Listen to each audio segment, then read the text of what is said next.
Bonjour à toutes et à tous, bienvenue dans l'émission Le Journal des Jeunes. Nous sommes le vendredi 21 octobre, je suis Jordana Mbaye, accompagnée par Nicolas Pacheco. Au programme, nous retrouverons nos journalistes partis à la rencontre des sans-abri de Saint-Quentin.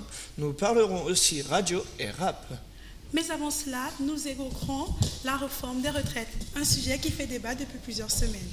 Nous nous sommes penchés sur l'impact de cette réforme sur les jeunes, un reportage de Morgane Brulé, Jordan Mbaye et Nicolas Pacheco. Bonjour, Théo, j'ai 19 ans, je travaille ici depuis 2 semaines. Je m'appelle Mamele Ramos, je suis actuellement en licence 2 sciences et technologies. Moi je m'appelle Hélène. Moi je m'appelle Charlotte. Nous sommes en conception industrielle par l'informatisation. C'est surtout qu'on s'use au travail, donc forcément à 70 ans on n'a plus trop la santé, quoi. Difficile quand même de travailler jusqu'à 80 ans, 70 ans, c'est quand même chaud, quoi. Les métiers à main ou bien à travail intense, je pense que non, justement 68 ans c'est un peu trop tard pour eux. Il faudrait moduler la loi en fonction du travail des gens.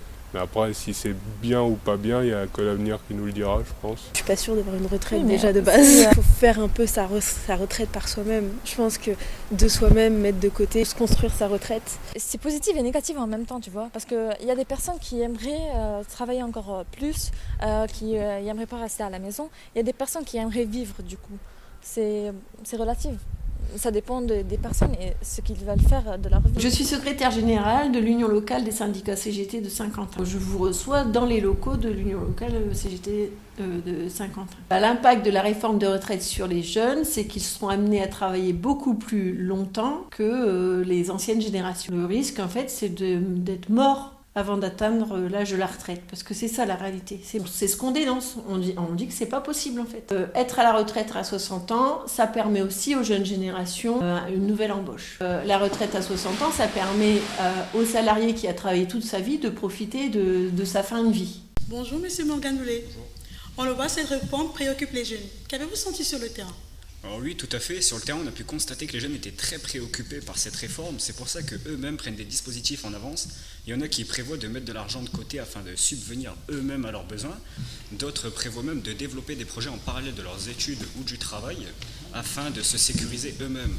Et on a eu gentiment l'accueil de Madame Alice Garnier, qui est directement secrétaire générale du CGT de Saint-Quentin, un syndicat, qui elle-même se bat justement pour cette réforme, afin qu'on profite d'une retraite à 60 ans. Merci. À l'approche de l'hiver, nous avons une pensée particulière pour les personnes sans domicile fixe. Nous sommes allés à leur rencontre dans les rues de Saint-Quentin, un reportage signé par Maggie Elouba, Adrien Souchiwa et Lauriane Paluel.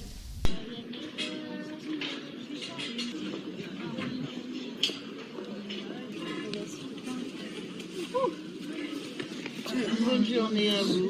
Où est-ce que vous dormez ? Au centre d'accueil Hilaire-Cordier. Je dors tous les soirs, ouais. Est-ce que vous pouvez prendre des douches ou nettoyer ? Ah, bien sûr, bien sûr.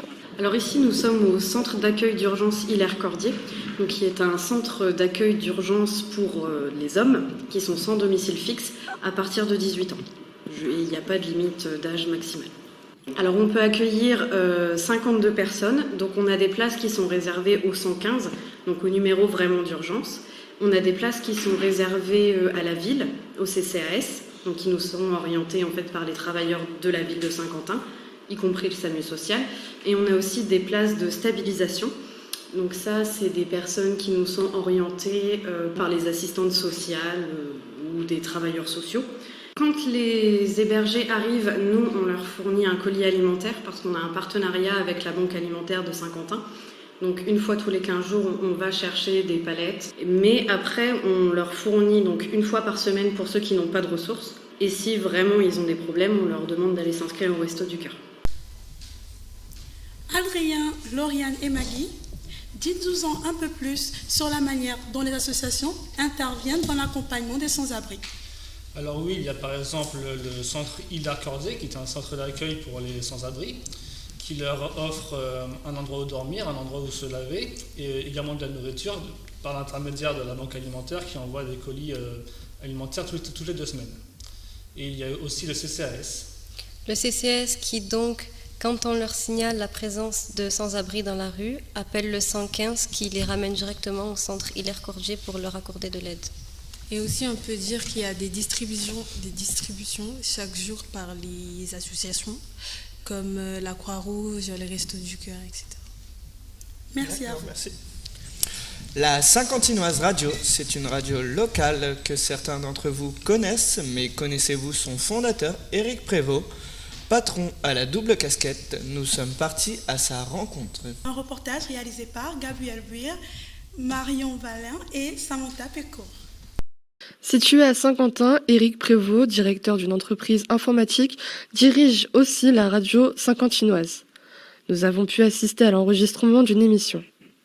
Alors pour la radio, nous avons eu le projet de monter la radio en 2019. Nous avons plusieurs types d'émissions. On a le décryptage informatique, on a les mangas, on a les interviews diverses. On a à peu près une émission locale par semaine, sachant qu'on commence à mettre un doublage d'émissions sur une deuxième tranche horaire. On peut considérer qu'aujourd'hui on a 4 par semaine, voire 5. Franchement, j'aime bien animer mes émissions d'interview, ça me plaît. C'est un truc qui me plaît. Patron mais aussi animateur, Éric Prévost interviewe différents corps de métier. Ce soir, c'est à la rencontre de Sean, artiste venu présenter son nouvel album.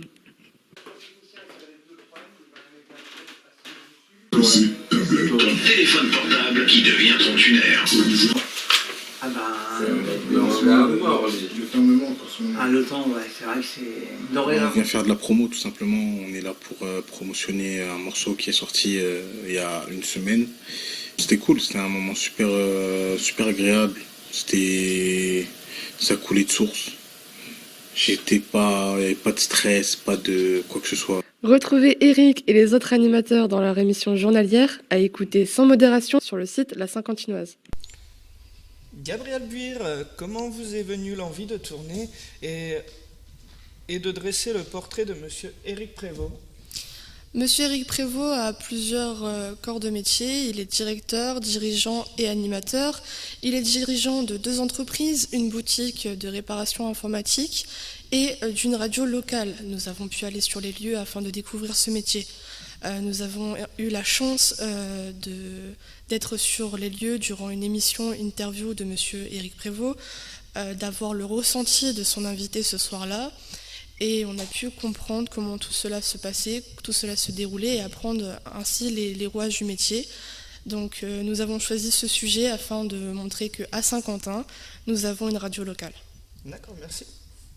Tout de suite, place à cet art de rue, le rap au travers d'un portrait du jeune rappeur local Matteo Hermoncora. C'est un reportage de Brian Varlet, Gabriel Legrand, Lucas Martin. J'ai dû perdre quelques repères, mais en vrai, c'est pas des grandes pertes. Plus aucune caprice. Derrière un grand clown se cache un catrice. Meuf, habille-toi comme tu sens. Celui qui t'envoie une parole déplacée, je lui brise les dents. Ça fait 3 ans que j'écris et ça fait peut-être un an et demi que je rappe vraiment, quoi. Ok. Qu'est-ce que tu penses de l'accessibilité du rap à Saint-Quentin? Les habitants, enfin, la population, touche un mot à la mairie, enfin, tout ce truc-là pour essayer de bouger un truc. J'ai fait du love il y a précédemment, de l'ego trip. Pas beaucoup d'engagés. Est-ce que tu pourrais expliquer ce que c'est l'ego trip pour ceux qui ne connaissent pas? C'est beaucoup de la performance, c'est les multisyllabiques, c'est beaucoup ça. En ego trip en l'homme, laisse les reins se les lave, visage de rein. Après, capitule comme un poulga affligé. Lucas et Brian, bonjour. Comment vous êtes venu l'envie de tourner sur ce rappeur? Alors l'envie nous est venue car la représentation du rap est plus représentée dans les grandes villes comme Paris et Marseille, mais moins dans les petites villes comme notre ville de Saint-Quentin. Et aujourd'hui, on a eu la chance de pouvoir interviewer un rappeur, Matteo, il a 19 ans et ça fait 2 ans qu'il rappe. Et c'est aussi pour montrer que le rap, c'est pas seulement de la violence, etc. C'est aussi un moyen de s'exprimer sans violence, etc. Merci à vous. Merci. Je tiens à vous remercier pour vos reportages et interventions enrichissantes. Pour clôturer ce JT, je souhaite donner la parole à Monsieur Faisal El-Gourch. Bonjour Monsieur Faisal El-Gourch. Bonjour Jordana, bonjour Nicolas. En tant que conseiller et encadrant, qu'est-ce que ce projet apporte aux jeunes? Alors, les conseillers d'itinéraire emploi adhèrent sur ce genre de projet car ce sont des actions innovantes. Et d'ailleurs, nous avons participé à plusieurs concours nationaux et régionaux, tels que le jeu film Le métier qui me plaît. Donc là, on a décidé de constituer un groupe de jeunes Certains avaient un intérêt et des notions dans l'informatique et le numérique, et d'autres sont tout simplement curieux à l'idée de découvrir de nouveaux métiers tels que le journalisme. Et pour répondre plus précisément à votre question, les jeunes ont développé certaines compétences telles que la prise d'initiative, la prise de parole en public, la communication, l'autonomie, et d'ailleurs ils ont rencontré des journalistes locaux pour échanger sur les moyens de communication. D'accord, merci. Et vous, Madame Joséphine Daumont, êtes-vous d'accord que cela apporte une plus-value dans l'accompagnement professionnel des jeunes? Bonjour. Oui, tout à fait. La plus-value est clairement identifiable. Tout d'abord, on a pu voir que tout au long de cette semaine, les jeunes ont pu développer certaines compétences, notamment la confiance en soi. Cette compétence est quand même essentielle pour leur projet professionnel, notamment lorsqu'ils vont passer des entretiens d'embauche. Quand on a confiance en soi, on est beaucoup plus à l'aise pour échanger avec le patron, se mettre en avant et expliquer ses compétences. Après, je pourrais souligner également l'autonomie. Ils ont beaucoup travaillé sur l'autonomie puisqu'ils ont été eux-mêmes se présenter vers les structures. Ils ont été vers les structures, ils ont été interviewer des personnes dans la rue. Donc l'autonomie reste une compétence quand même importante pour leur projet professionnel et pour leur recherche d'emploi ou formation au stage. Et pour terminer, je dirais également la prise d'initiative. C'est toujours bénéfique pour un employeur, pour un recruteur, lorsqu'un nouvel employé arrive dans l'entreprise, qu'il prenne des initiatives, qu'il arrive à communiquer avec l'ensemble de l'équipe et se sentir à l'aise et amener à bien ses futures missions.